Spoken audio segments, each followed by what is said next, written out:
In today's interconnected world, the internet and social media have become an integral part of our daily lives. While these platforms have brought many benefits, they also have given rise to a new and insidious form of harassment, known as cyberbullying.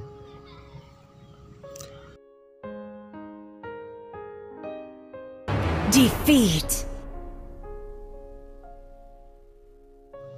Cyberbullying has become a prevalent issue in today's digital age, affecting individuals of all ages, especially young people. One of the defining characteristics of cyberbullying is its pervasive and 24/7 nature. Unlike traditional forms of bullying that may be confined to the schoolyard, cyberbullying follows its victims wherever they go. This constant barrage of negative and hurtful messages can lead to significant psychological distress, causing anxiety, depression, and even thoughts of self-harm.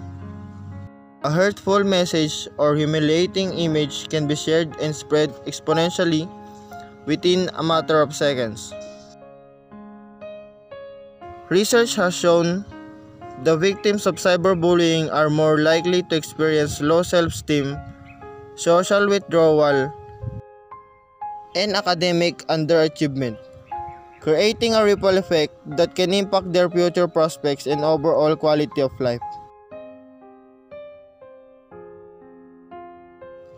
It's time to take a stand against cyberbullying and create a safer online environment for everyone.